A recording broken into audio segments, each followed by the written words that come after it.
Last class में हम लोगों ने इसमें इससे रिलेटेड खास करके एटॉमिक स्ट्रक्चर से रिलेटेड हम लोगों ने कुछ लेक्चर रिकॉर्ड किए थे। उसमें जो बचा हुआ जो पार्ट था वो आज हम नेक्स्ट उससे आगे बढ़ते हैं। उसमें था कि हम लोगों ने लास्ट क्लास में देखा था कि इलेक्ट्रॉन प्रोटॉन का इन्वेंशन कैसे, तो हमने कंक्लूजन में लिखा था कि समरी ऑफ सब atomic particles like electron and proton. उसका एक टेबल के थ्रू हम इसको याद कर सकते हैं। Electron proton and neutron. कौन इसका इन्वेंटर है, इसका मास क्या है, इसका चार्ज क्या है, ये सारी चीजें हम लोग देखते हैं। इसमें अगर हम लोग देखेंगे नेम, ये सब एटॉमिक पार्टिकल का नेम है। इसका सिंबल क्या होगा, सिंबल अगर हम लोग देखेंगे, सिंबल। तीसरा चीज एब्सोल्यूट चार्ज,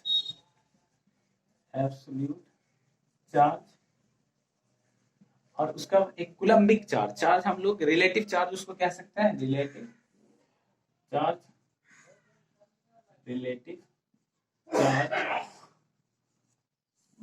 और मास, और एक होता है रिलेटिव मास।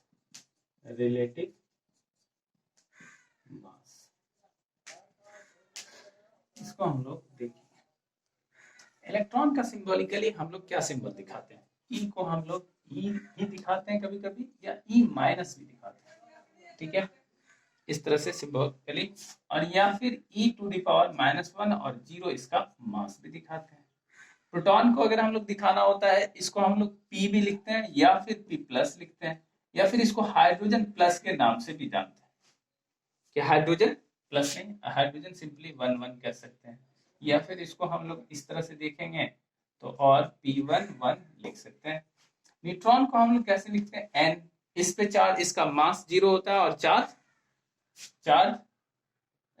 0 होता है और मास 1 होता है। हम ऐसे भी दिखा सकते हैं, या सिंपली इसको हम लोग न्यूट्रॉन भी लिखते हैं, n करके भी लिखते हैं। अगर इसको लिखेंगे तो ये 1 0 1 करके भी लिखते हैं, सॉरी उल्टा लिखा गया, 1 0 1 0 नहीं, ऊपर में चार्ज होगा, नीचे मास होगा, इस तरह से भी लिख सकते हैं।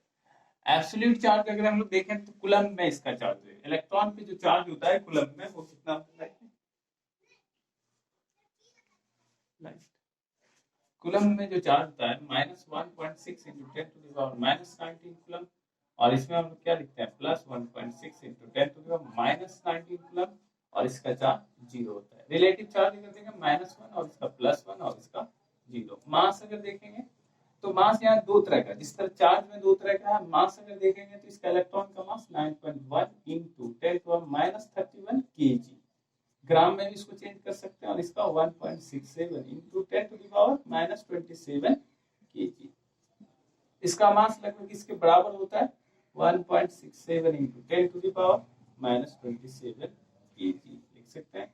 रिलेटिव मास अगर देखोगे तो इसका 1/1839 हम लोग लिखते हैं, इसका अगर लिखोगे तो 1 लिखते हैं, और इसका भी 1 लिखते हैं। ये अप्रोक्सीमेटली अब हम इसको क्या लिख देते हैं, 0 लिख देते हैं। यह एक हमारा समरी है, पूरा सब एटॉमिक पार्टिकल का समरी। आगे हम लोग नेक्स्ट देखेंगे एटॉमिक मॉडल। एटॉमिक मॉडल कितने तरह के एटॉमिक मॉडल्स थे, 3 तरह के एटॉमिक मॉडल्स होते हैं। जनरली हम लोग पहली बार जो मॉडल दिया था एटम का, उसने जे थॉमसन ने एक मॉडल दिया था, उसको हम लोग थॉमसन मॉडल भी कहते हैं। वो क्या था, एटॉमिक मॉडल। कितने तरह के मॉडल्स हैं, 3। थॉमसन मॉडल, रदरफोर्ड मॉडल और Bohr's model. Thomson model, atomic model,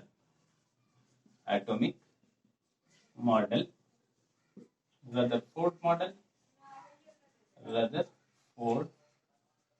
atomic model,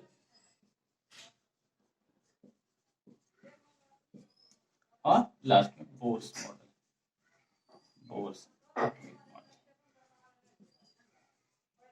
atomic model हम लोग एक एक करके देखते हैं। पहले Thomson model. Thomson atomic model. Thomson atomic model में, थॉमसन एटॉमिक मॉडल, ये क्या है? थॉमसन ने एक मॉडल दिया, उसके अकॉर्डिंग सिंपल सी बात उन्होंने कहा था कि उसने एक दिया था plum pudding model, plum pudding model, watermelon के टाइप, उसमें सीड लाइक से इलेक्ट्रॉन्स की तरफ प्लम पडिंग मॉडल। इसको जस्ट उसने कहा था कि एक स्फेरिकल होता है, उसमें इलेक्ट्रॉन और प्रोटॉन जो है, इलेक्ट्रॉन पॉजिटिव नेगेटिव चार्ज जो है वो स्कैटर्ड रहते हैं, इंटायर यूनिफॉर्मली स्कैटर्ड रहते हैं, जो बाद में इस थ्योरी को डिस्कार्ड कर दिया गया। और इसका क्या क्या ये था, या फिर इसको रेजन पडिंग मॉडल भी कहते हैं, या वाटरमेलन मॉडल भी, कई नाम है इसका। तो इसको हम लोग ऑन में लगा सकते हो, रेजन पडिंग मॉडल भी कहते हैं, या फिर इसको वाटरमेलन मॉडल भी कहते हैं, वाटरमेलन मॉडल, एटॉमिक मॉडल भी कहते हैं मॉडल। जबकि ऐसा नहीं होता है कि इलेक्ट्रॉन और प्रोटॉन यूनिफॉर्मली डिस्ट्रीब्यूटेड नहीं होता। हम लोग आज के कॉन्सेप्ट के हिसाब से जानते हैं कि प्रोटॉन न्यूक्लियस के अंदर होता है और उसके इलेक्ट्रॉन उसके चारों तरफ मूव करता है, रिवॉल्व करता है, रोटेट करता है। तो इसके अंदर क्या क्या इंपॉर्टेंस था, क्या क्या उसने कंक्लूजन निकाला, क्या क्या इससे उन्होंने डिराइव किया, उस चीज को हम लोग देखते हैं। प्लम पॉडिंग मॉडल में दो तीन चीज, चार कॉन्सेप्ट है। उसने कहा कि एटम का जो शेप होता है, एटम शेप कैसा था? एस्फेरिकल था। कैसा था? एस्फेरिकल था, मतलब राउंडिंग स्फीयर लाइक था, ठीक है, इसमें यूनिफॉर्मली ये था। रेडियस ऑफ एटम जो है अप्रोक्सीमेटली उसने डिराइव किया था, रेडियस ऑफ एटम उसने डिराइव किया था, ये उनके लिए था 10 to the power 10 हाँ -10 मीटर उसने, या इसको हम लोग 1 एंगस्ट्रॉम भी कहते हैं, ठीक है, इसने ये डिराइव किया था। तीसरा क्या था कि पॉजिटिव चार्ज जो था यूनिफॉर्मली डिस्ट्रीब्यूटेड था, पॉजिटिव चार्ज यूनिफॉर्मली डिस्ट्रीब्यूटेड था, जो हमने स्ट्रक्चर में देखा था, ठीक है। Positive charge that means proton, वो यूनिफॉर्मली डिस्ट्रीब्यूटेड। इलेक्ट्रॉन्स जो है उसके अंदर एम्बेडेड था चारों तरफ, स्फेरिकल पे सरकमफेरेंस के आसपास पॉजिटिव चार्ज ज्यादा था और अंदर में नेगेटिव चार्ज था, जिसको हम लोग इलेक्ट्रॉन कहते हैं। तो इलेक्ट्रॉन जस्ट लाइक वाटरमेलन में सीड जो है वो इलेक्ट्रॉन की तरह, और बाकी जो मास है वो प्रोटॉन की तरह वर्क करता है। तो electrons are embedded into electrons are embedded like seed in watermelon.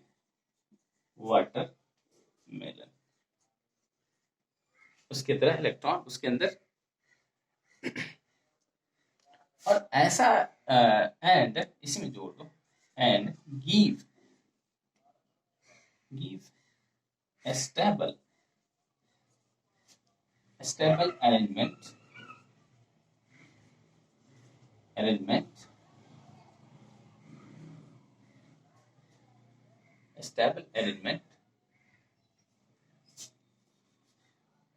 with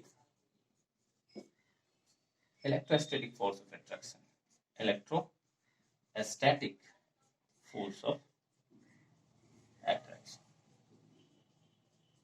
एक स्टेबल एलिमेंट है, उसमें इलेक्ट्रोस्टैटिक फोर्स ऑफ अट्रैक्शन, ताकि उसको बैलेंस कर सके।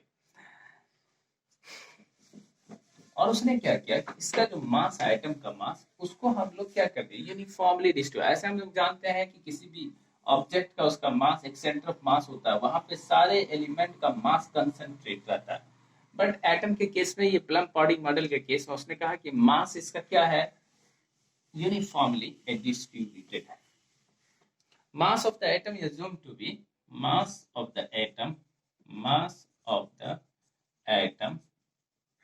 assumed to be distributed, uniformly distributed over the atom, to be uniformly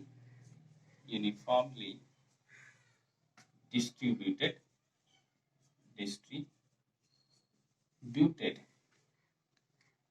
over the atom which gives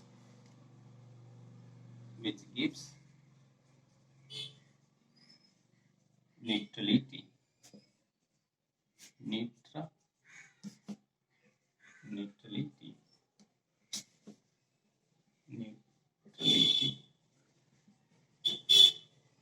of the atom.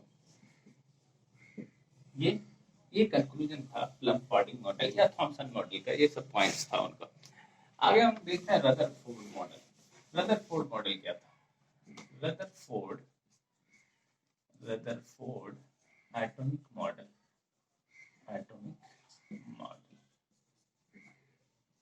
Rutherford ने क्या किया? रदरफोर्ड ने एक अल्फा स्कैटरिंग एक्सपेरिमेंट किया, अल्फा पार्टिकल एक्सपेरिमेंट किया, अल्फा पार्टिकल स्कैटरिंग एक्सपेरिमेंट किया। ये famous experiment है। और उसने क्या किया, एक गोल्ड फॉइल के ऊपर 0.11 mm का उन्होंने एक गोल्ड फॉइल लिया और उस पर अल्फा पार्टिकल का बम्बार्डमेंट किया। उसने क्या किया, एक गोल्ड फॉइल लिया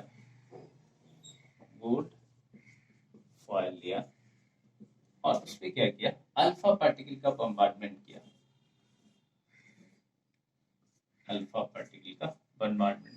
उसने देखा कि कुछ जो है डाइवर्ट कर रहा है और कुछ क्या हो रहा है, रिटर्न हो रहा है अपने ही डायरेक्शन में।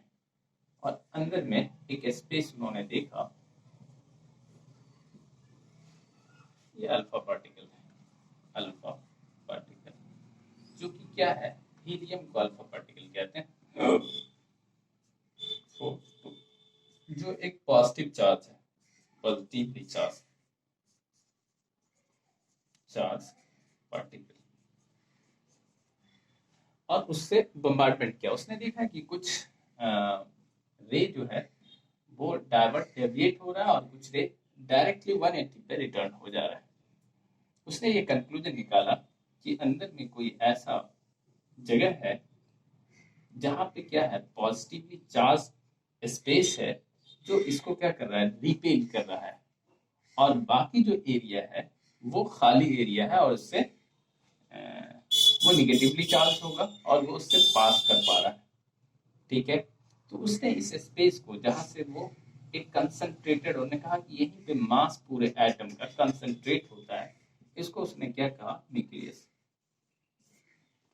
उसने अपना एक मॉडल दिया कि अंदर में न्यूक्लियस होता है और उसके चारों तरफ जो कि पॉजिटिवली चार्ज है, और वो पॉजिटिवली चार्ज शायद क्या हो सकता है, प्रोटॉन होगा, और उसके चारों तरफ इलेक्ट्रॉन मूव करते हैं। बाहर में नेगेटिवली चार्ज एटम हो सकता है।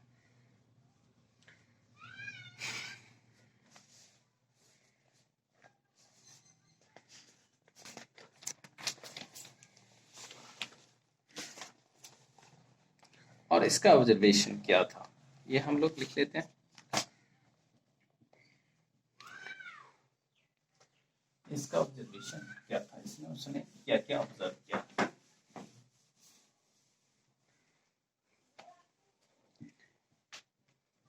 A stream of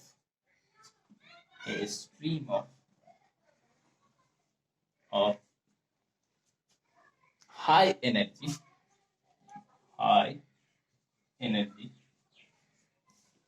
positively charged alpha particle जो कि positive charge from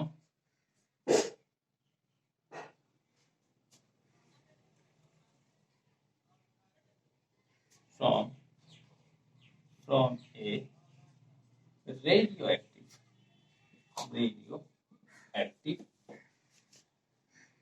source. Alpha particle को एक रेडियो एक्टिव सोर्स से हम लोग जेनरेट करते हैं और उसका बम्बार्डमेंट किया गोल्ड फॉइल पे। Active source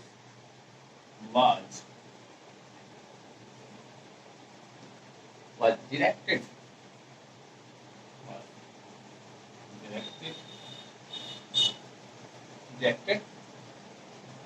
at a thin foil, a thin gold foil के ऊपर, जो कि कितना थिकनेस था, बहुत काफी थिकनेस इसका बहुत कम था। इसका थिकनेस 100 नैनोमीटर के अप्रोक्सीमेटली, ये 100 नैनोमीटर के अप्रोक्स था।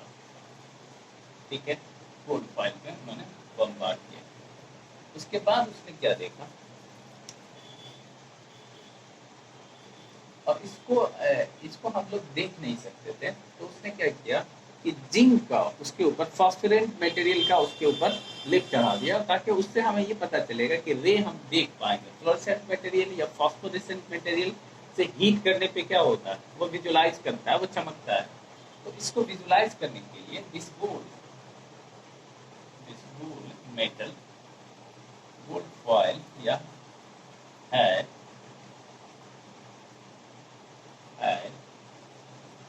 circular fluorescent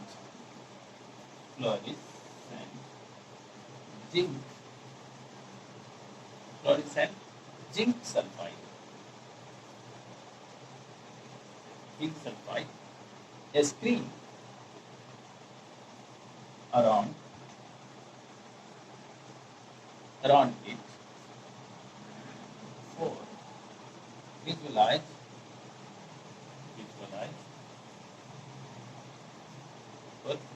के लिए उन्होंने ऐसा किया। ये तो सिस्टमैटिक्स था हमारा, लेकिन इससे ऑब्जर्वेशन क्या था, इसका कंक्लूजन उसने क्या निकाला। कंक्लूजन या ऑब्जर्वेशन लिख सकते हैं। ऑब्जर्वेशन क्या था इसका, 3-4 ऑब्जर्वेशन उसने देखा। पहला था कि most of the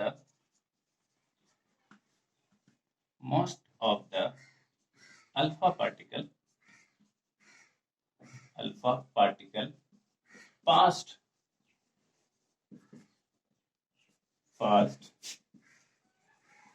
through the gold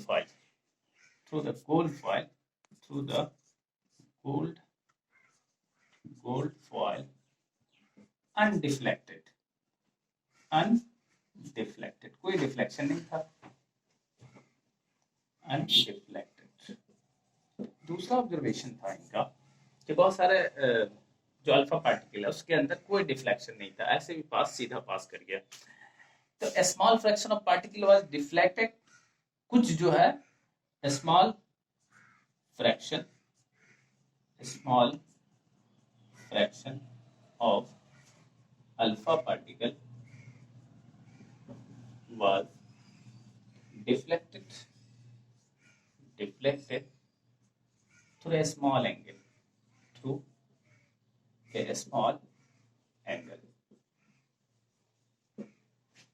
ठीक है, कुछ स्मॉल एंगल से डिफ्लेक्ट किया। और कुछ के साथ क्या हुआ कि वो कंप्लीटली